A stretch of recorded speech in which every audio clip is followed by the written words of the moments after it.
Now,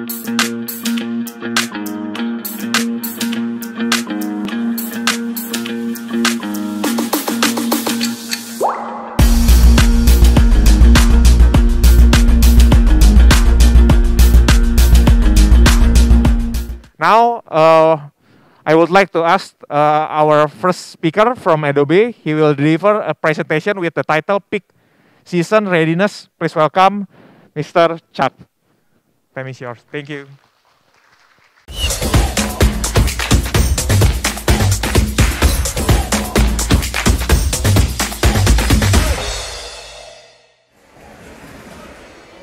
Hello, good afternoon, everyone. Do better than that. Good afternoon, everyone.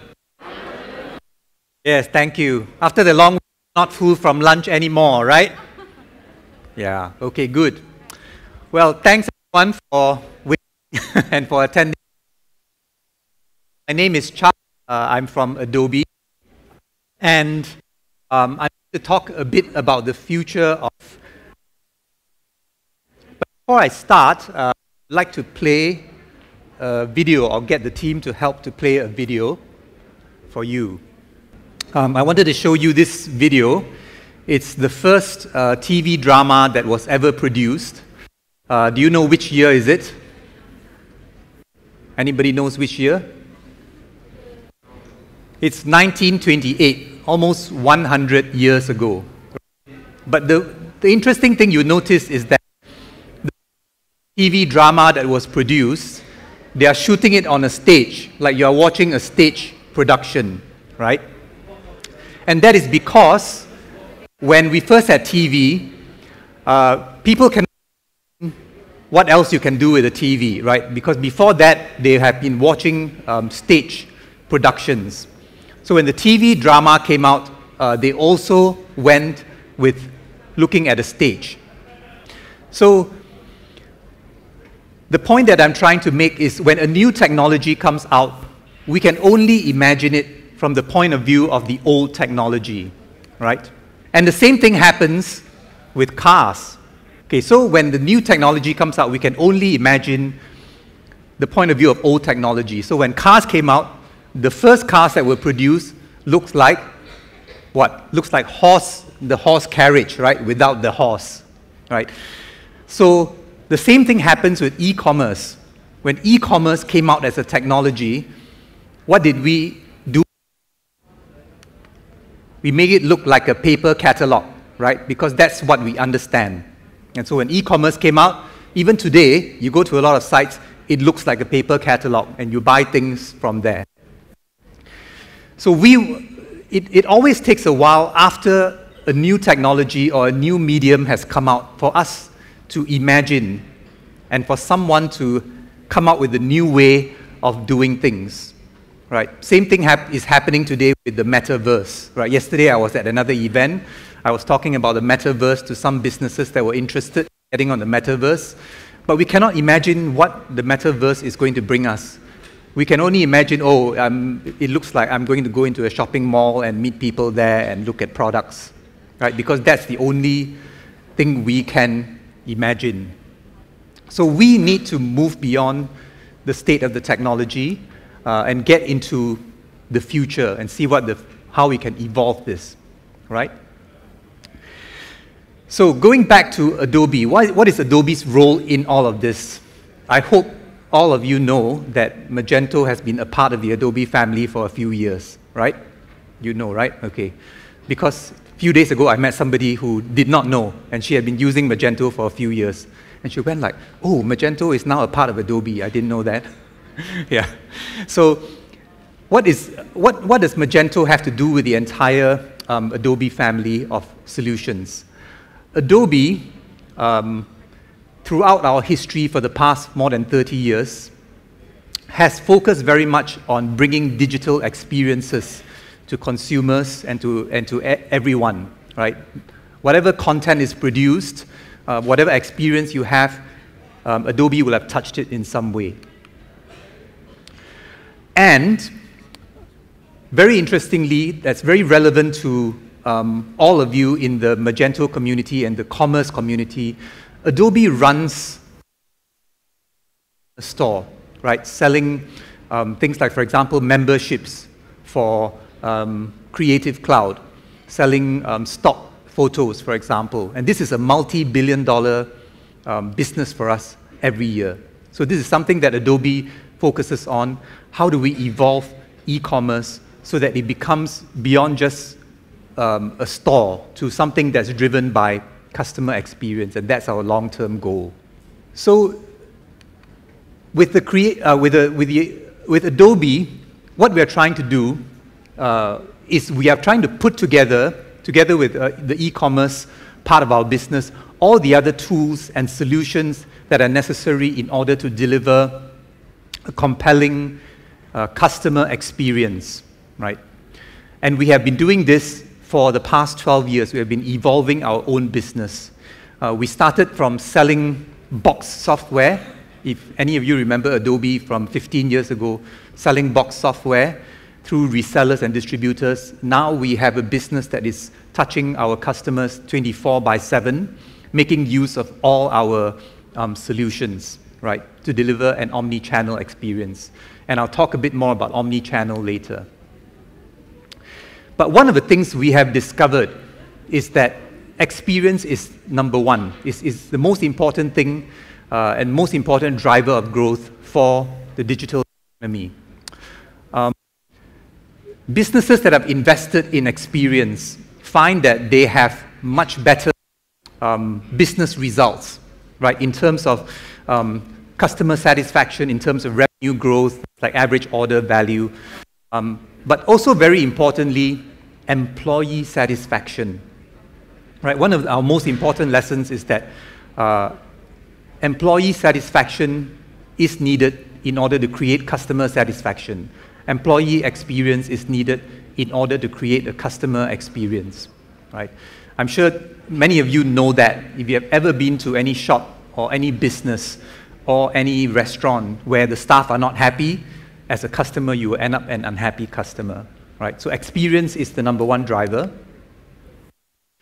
And the other driver that's very important is personalization, right?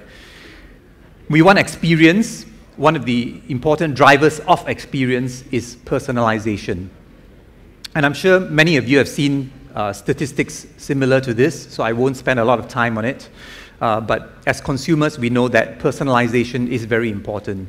It drives conversion, order value, revenue per visitor, and all that. So let me talk about 3 mega trends that we are seeing throughout the world when it comes to the near future of commerce. And these are number 1, marketplaces, number 2, omni-channel, and number 3, experiences.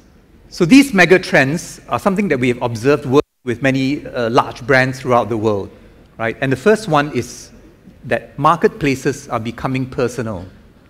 Now, when I talked about marketplaces, I'm sure many of you know, oh yes, marketplaces, right? We have lots of them. You know, we have the Tokopedia, Shopee, and so on, right? But I'm not just talking about the large consumer marketplaces. I'm talking about many businesses starting to build their own marketplaces as a business. Because traditional retail and commerce business is a straight line, right? A straight funnel. It's you find some products, you have negotiate some distribution contracts, load it into your ERP, into your product system, and then you sell the products, you set the price, you hold the inventory, process orders, fulfill orders, and so on, and go straight out to the customer. But some businesses are finding that you can now build an ecosystem or a platform business using digital experience technology, right? And you want to be in the middle of that ecosystem, connecting customers to maybe think people like third-party resellers, distributors, right? So you make use of technology to connect in real time a set of distributors or third-party resellers to customers, right? And the idea is that the customers may be choosing on your site from a variety of solutions or products, right? And they may buy, but they're not directly buying from you. You may be redirecting them in real time to a channel partner, a reseller, or a distributor, right? Who does the fulfillment for you, right? And you add value by building up that entire network. So some of the examples, we have a couple of examples. Maybe the one that I'll spend a bit of time on is ABB, right? ABB is a global business, and they sell a lot of electrical equipment, things like switches, electrical components, and what they have started, they made use of Magento to build a marketplace. And they started out in two places. They started out in Brazil and India, making use of that concept that I talked about. They were connecting channel partners, resellers, distributors onto this platform. And on the platform, they sell electrical components. People like maybe renovators, construction companies, even households, people that are looking for electrical components. And they can choose maybe from a variety of products. They can also ask for quotes, right? Like if they want a choice of maybe multiple channels to buy from, they can just get on the platform and ask for a quote, right? And get quotes directly from the channel partners of ABB, right?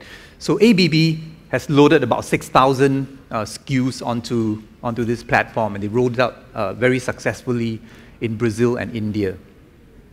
And so there are many more examples of this kind of marketplaces.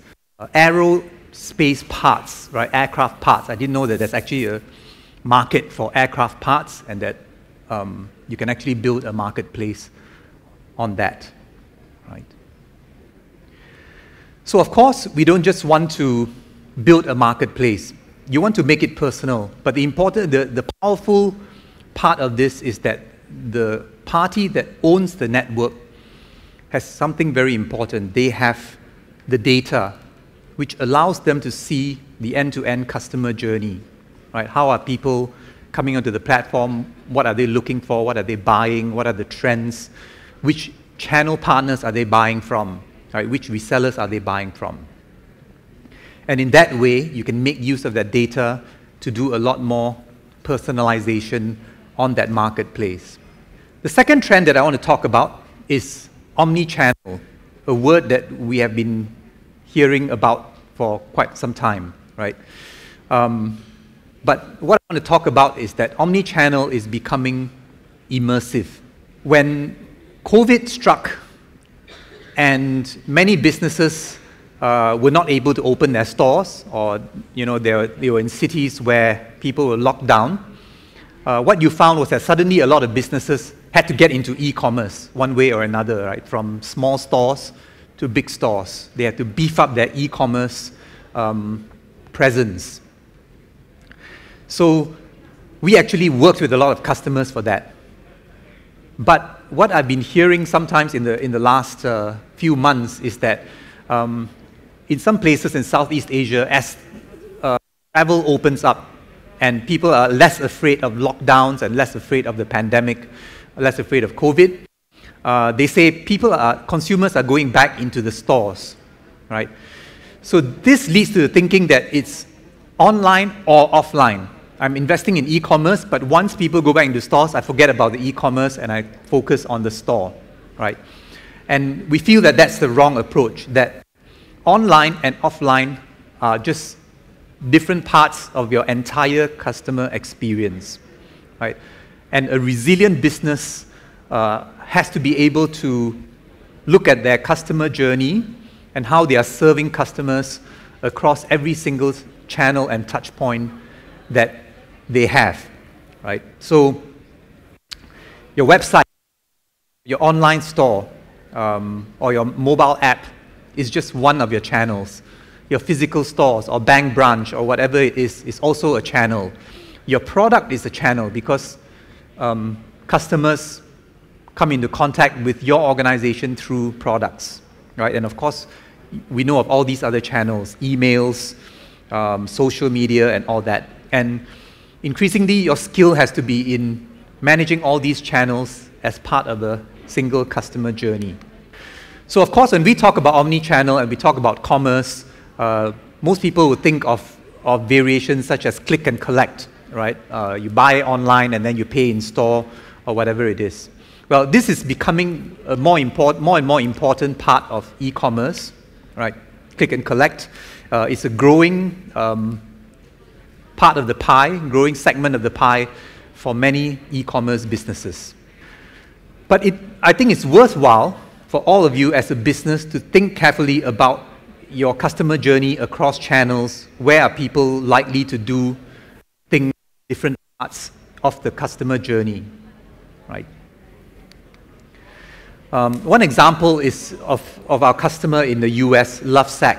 Right, I don't know whether you've heard of them. They became quite famous during the pandemic, because during the pandemic, a lot of people were spending long periods of time at home. And so they started searching for more comfortable furniture. And so Lovesac is one of these businesses that specializes in selling comfortable furniture, right? So they have come up with a customer journey where you can watch an ad, and then you can move from there to looking for information on social media of how people assemble furniture from Lovesac, visiting the website, being able to see the furniture in 3D, in different textures and all that, and finally booking an appointment to buy something. So this is one example of how you construct a customer journey across different channels. So I won't go into examples of omni-channel commerce. I'm sure you have seen many of these examples, both in other countries in the world, as well as in Indonesia. But again here, it's probably very important to think about different business models and different ways of both selling and fulfillment through different channels, right? So these are some of the analysis that some of our customers do. What are the possible different ways of buying and fulfillment, right? Somebody could buy online, get it delivered to them. Some might be buying online and going to the store and collect. Or you could go to the store, see something, and you buy there and have it delivered. Or you go to the store, you are looking for something, it's not in the store, but the store can actually offer you a catalog, right? So that you buy on the spot there and then have something delivered to you. Direct to consumer, right? That's another trend that we're seeing, right? With many interesting businesses. Here, the example is Nescafe Dolce Gusto, something that you normally buy in a store, right? But they're going direct to consumer. But the other interesting example that I see that's not on the slide there that we've been working on is cars, electric vehicles especially, where some manufacturers are starting to do direct to consumer, right? Smart Mercedes-Benz is one of them in Europe.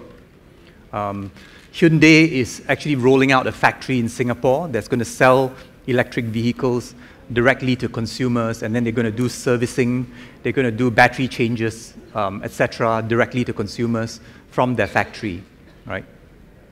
So this also sets up interesting possibilities for commerce, right, as well as the entire digital customer experience. And of course, we're starting to see the convergence of many digital and physical channels, what they call phygital, right? In the US especially, you start to see some retailers set up concept stores where they are experimenting with some concepts such as stores that don't actually have staff in them. Everything is digitized. And of course, we have the metaverse, which is something that is getting some traction and getting some interest from some. How do we jump in and start to experiment with the metaverse, with 3D experiences, with virtual experiences, AR experiences, right?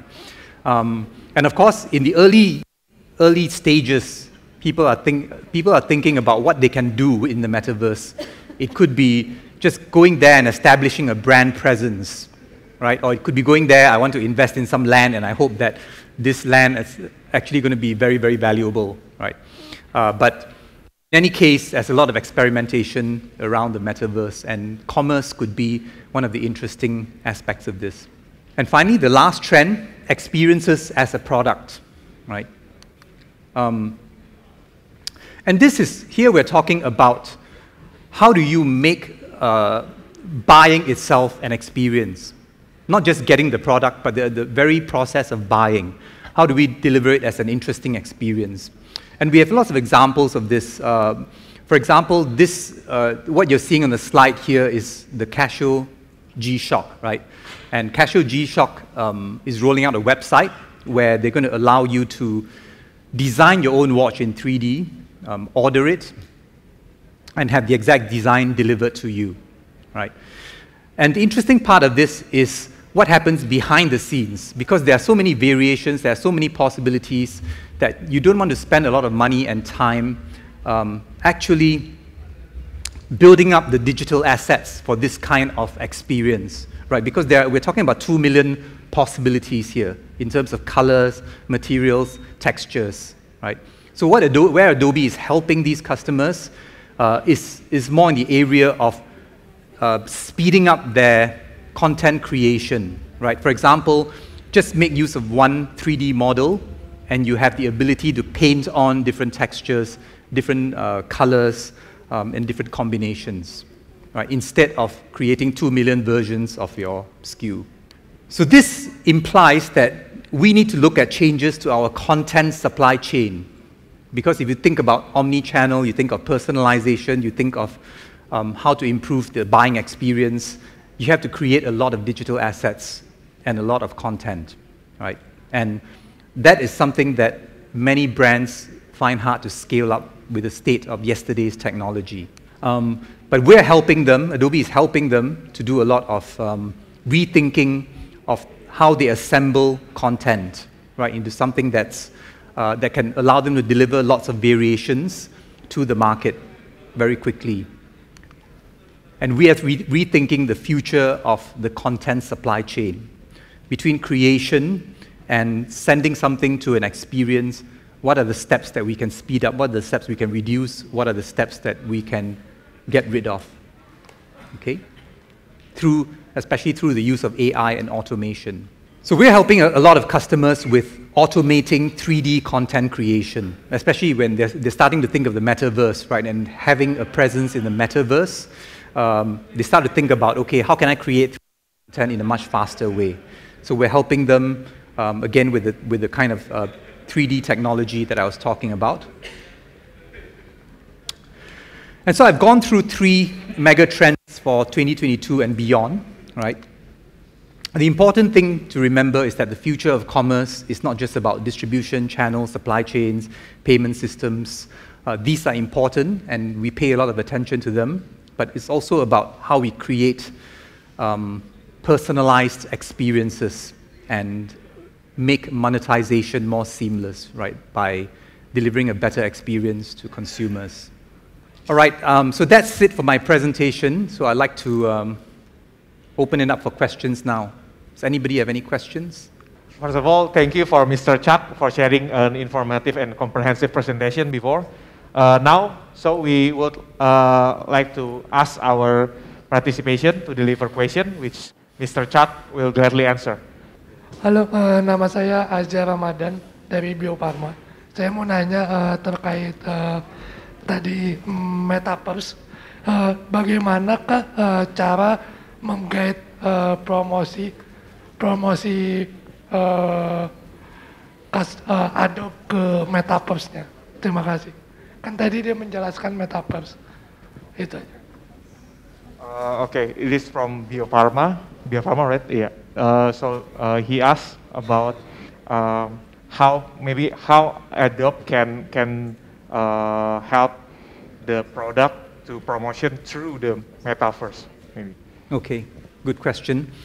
Okay, with the Metaverse, because it's something that's very new, right? And there are many players in the Metaverse. So some of the players are like involved in hardware, or the devices, or the chips. And then you have some companies involved in delivering the Metaverse world, okay? So Adobe sees our role is number one, creation.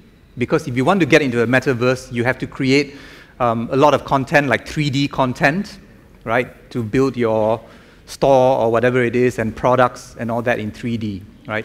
So we are we have a very strong set of solutions for building 3D content, right? I think I showed some of them on the slide just now. Number two, in the area of analytics, right? Because Adobe is also in the analytics business. We have web analytics, mobile analytics, streaming media analytics, and we just introduced metaverse analytics, right? So you can, if you are in the metaverse and you use Adobe Analytics, you can actually measure what is the interaction with the 3D objects, right? The third area that we are working on, there are some businesses, they want to create their own 3D experience, like maybe their own world or their own VR, AR experience in a mall or something like that, right? And so we are giving them the solutions to help them to build that kind of world. Yeah. So those are the key areas that we're looking at. Okay, that's answer. Yeah. Thank you, Mr. Chak. Maybe anyone want to ask again? Okay, thank you, Mr. Chang. If I saw your presentation previously, you mentioned that how to increase the customer experience is by increase the employee satisfaction, right? But how to maintain the employee satisfaction? Because as we know that employee have many characters also, right? So how to maintain this one to keep the, the customer experience become a better one for each company? I think that's all my question. Number one, increase their salary.